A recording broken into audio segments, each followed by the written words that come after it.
에스라 7장 11절에서 28절 말씀입니다. 여호와의 계명의 말씀과 이스라엘에게 주신 율례 학자요 학자 겸 제사장인 에스라에게 아닥사스다 왕이 내린 조서의 초본은 아래와 같으니라.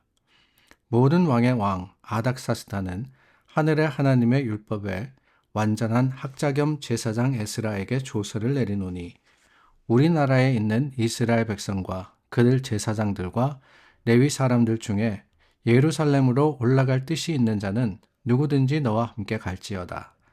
너는 내 손에 있는 내 하나님의 율법을 따라 유다와 예루살렘의 형편을 살피기 위하여 왕과 7 자문관의 보냄을 받았으니 왕과 자문관들이 예루살렘에 거하시는 이스라엘 하나님께 성심으로 드리는 은금을 가져가고 또 내가 바벨론 온도에서 얻을 모든 은금과 및 백성과 제사장들이 예루살렘에 있는 그들의 하나님의 성전을 위하여 기쁘게 드릴 예물을 가져다가 그들의 돈으로 수송아지와 순양과 어린 양과 그 소재와 그 전제의 물품을 신속히 사서 예루살렘 내 하나님의 성전 제단 위에 드리고 그 나머지 은금은 너와 너의 형제가 좋게 여기는 일에 너희 하나님의 뜻을 따라 쓸지며 내 하나님의 성전에서 섬기는 일을 위하여 내게 준 그릇은 예루살렘 하나님 앞에 드리고 그 외에도 내 하나님의 성전에 쓰일 것이 있어서 내가 드리고자 하거든 무엇이든지 궁중 창고에서 내다가 드릴지니라. 나 곧 아닥사스다 왕이 유브라데 강 건너편 모든 창고지기에게 조서를 내려 이르기를 하늘의 하나님의 율법학자 겸 제사장 에스라가 물은 너에게 구하는 것을 신속히 시행하되 은은 100달란트까지 밀은 100고르까지 포도주는 100바까지 기름도 100바까지 하고 소금은 정량 없이 하라. 무릇 하늘의 하나님의 전을 위하여 하늘의 하나님이 명령하신 것은 삼가 행하라. 어찌하여 진노가 왕과 왕자의 나라에 임하게 하랴. 내가 너희에게 이르노니 제사장들이나 레위 사람들이나 노래하는 자들이나 문지기들이나 느디님 사람들이나 혹 하나님의 성전에서 일하는 자들에게 조공과 관세와 통행세를 받는 것이 옳지 않으니라 하였느라. 에스라여, 너는 내 손에 있는 내 하나님의 지혜를 따라 내 하나님의 율법을 아는 자를 법관과 재판관을 삼아 강 건너편 모든 백성을 재판하게 하고 그중 알지 못하는 자는 너희가 가르치라. 물은 내 하나님의 명령과 왕의 명령을 준행하지 아니하는 자는 속히 그 죄를 정하여 혹 죽이거나 귀양 보내거나 가산을 몰수하거나 옥에 가둘지니라 하였더라. 우리 조상들의 하나님 여호와를 송축할지로다. 그가 왕의 마음에 예루살렘 여호와의 성전을 아름답게 할 뜻을 두시고 또 나로 왕과 그의 보좌관들 앞과 왕의 권세 있는 모든 방백의 앞에서 은혜를 얻게 하셨도다. 내 하나님 여호와의 손이 내 위에 있으므로 내가 힘을 얻어 이스라엘 중에 우두머리들을 모아 나와 함께 올라오게 하였노라. 저희가 에스라서를 계속해서 나누고 있습니다. 오늘 에스라 7장 말씀을 나누었는데 1장부터 6장까지 에스라서가 총 10장입니다. 그런데 그 과반이 넘는 6장까지 사실 에스라는 등장하지 않습니다. 무엇에 대한 이야기느냐? 에스라 시대보다 한참 전이었던 이 스룹바벨 시대 성전 재건에 대한 내용이 먼저 기록되어 있습니다. 그런 말씀을 드린 것이 기억이 나네요. 에스라서의 저자가 에스라다. 에스라, 느헤미야 둘 다 에스라라는 학자가 적었다라고 말입니다. 그런데 제목도 에스라고 또한 에스라가 적었음에도 불구하고 에스라에 대한 언급이 6장에 이르기까지 전혀 없었습니다. 이 모든 일들이 일어날 때 성전이 재건되고 그 이후에 한참이 지나서야 에스라가 등장하고 그리고 그 에스라의 사역이 기록되었다라고 하는 겁니다. 오늘 저희가 나누진 않았지만은 어제 본문에 보면은 아닥사스다 왕 제7년에 이스라엘 사람들과 에스라가 함께 예루살렘으로 돌아왔다라고 했습니다. 근데 그 기간을 보니까 약 4개월 정도가 걸렸습니다. 오랜 시간이 걸린 거죠. 바사 왕국에서 예루살렘, 이스라엘까지 돌아오는데 결코 쉬운 여정이 아니었습니다. 이후에도 살펴보겠지만 그곳에는 여러 지방을 지나야 했기 때문에 그 지방에 사는 사람들과 또 더 나아가서는 도둑들도 있었습니다. 강도들이 있는데 그 길을 거쳐야지만 예루살렘으로 돌아올 수 있는 거칠고 험한 길입니다. 그런데 이 에스라라는 사람, 사실은 바사 왕국에서 인정받던 사람입니다. 그 지혜로나 다스림으로나 참 높은 위치에 있던 사람인데 왜 이런 여정을 감수했을까? 이스라엘에 올라온 이유가 뭘까? 다름이 아닙니다. 결심했기 때문에 그렇습니다.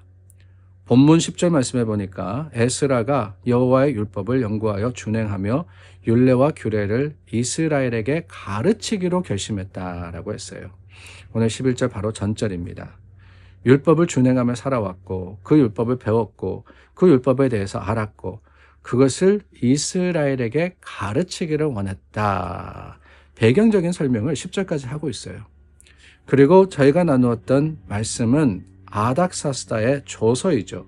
근데 이 아닥사스다의 조서에 보면은 에스라를 이스라엘로 돌려보냈다라고 하는데 첫째는 하나님께 드리라라고 했습니다. 하나님께 드리라.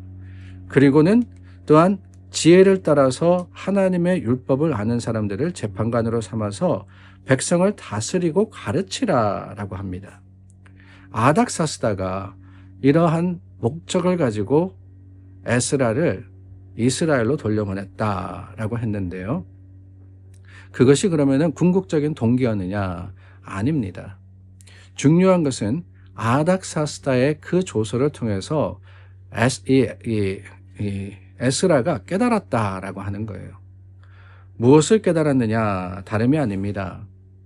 자기가 바사 왕국에 살았던 것, 그리고 이 학문에 뛰어나게 된 것 뿐만이 아닙니다. 율법을 연구했다라고 하지 않습니까? 여러분 생각해 보시기를 바랍니다. 이스라엘에서 포로로 바벨론으로 끌려와서 그곳에 정착해서 살던 사람들입니다. 그리고 정착한 지 벌써 수백 년이 지납니다. 수십 년이 지납니다. 성전 재건까지가 70년이라고 말씀을 드렸죠. 근데 그 성전 재건에서 에스라가 예루살렘으로 돌아올 때까지는 또 수십 년이 지납니다. 그러니까 꽤 오랜 시간이 지났는데도 그 바사 땅에서 율법을 연구하고 율법을 공부했던 사람이 있었다. 왜 그랬느냐? 다름이 아니라 에스라가 깨달았던 거예요. 모두 이때를 위함이었다라는 사실을 말합니다. 이 모든 것들이 이루어질 때까지 사실 에스라는 등장하지 않았다라고 말씀을 드렸죠. 전혀 상관이 없어 보였습니다. 예루살렘으로 이스라엘이 돌아왔던 그곳에 성전이 재건되던 에스라는 바사 땅에서 살고 있었고 그리고 바사 땅에서 잘 나가고 있었습니다.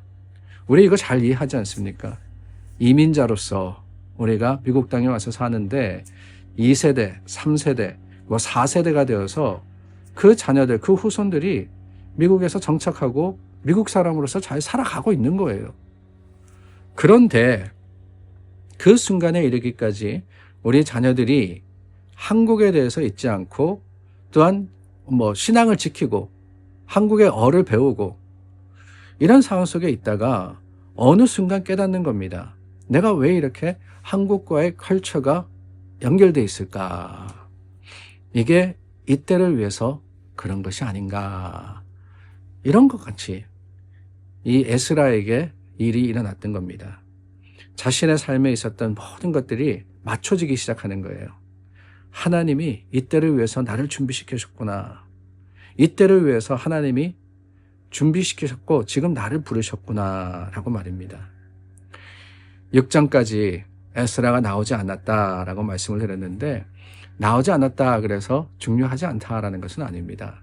모두 이때를 위해서 하나님께서 예비하신 것을 우리는 오늘 말씀 그리고 앞으로 일어나는 일들을 보면서 간증하고 고백하지 않을 수가 없는 겁니다. 사랑하는 여러분, 그렇습니다. 우리의 삶에 뭔가 특별하고 대단한 일이 일어나지 않는다. 그래서 아무 일도 없다. 아닙니다. 하나님께서는 지금 이 순간도 뭔가를 이루어 가고 계십니다. 그 무언가를 알지 못하기 때문에 우리 삶이 그저 평범하고 반복적이다, 일상적이다 라고 하신다면 오산입니다. 그렇지 않아요. 하나님은 하나님의 사람들을 위해서 역사하시는 하나님이시기 때문에 반드시 무언가를 완성시키기 위해서 오늘 저와 여러분들을 준비시키고 계시는 거예요. 인생의 경험을 통해서 또한 오늘 우리가 읽는 말씀을 통해서 하는 기도를 통해서 하나님의 뜻이 이루어질 때까지 주님은 조금씩 저와 여러분들을 통해서 역사하십니다. 그 손길을 느낄 때 우리는 그 하나님의 계획 가운데 순종하여서 따를 수밖에 없고 주님의 시간을 참아 인내하는 지혜를 가지게 되는 거예요. 아직 때가 되지 않았을 수 있습니다. 그때까지 기다리는 것이 힘들 수도 있어요. 그러나 기억하시기를 바랍니다. 오늘 우리가 마주한 현실이 어떠하든지 그저 묵묵하게 하나님 안에서 참아 인내하면 주님께서 그 길을 지켜주실 뿐더러 하나님이 허락하신 모든 영광 가운데 반드시 하나님의 뜻을 이루실 겁니다. 그때를 예비하시는 오늘 하루가 되시기를 주님의 이름으로 축원합니다. 기도하겠습니다. 참 좋으신 하나님, 오늘도 헛된 날이 아니라 주님 안에서 참 주신 기회인 줄 알아서 최선을 다해서 이 날을 살아가려고 합니다. 성도들에게 힘이 되어주시고 주님의 약속의 때가 이르기까지 포기하지 않도록 지켜주시옵소서. 예수님의 이름으로 기도드립니다. 아멘. 하루를 시작하며 주님 앞에 섰습니다. 주님의 영광이 드러나는 귀한 날이 되기를 간절히 소망합니다.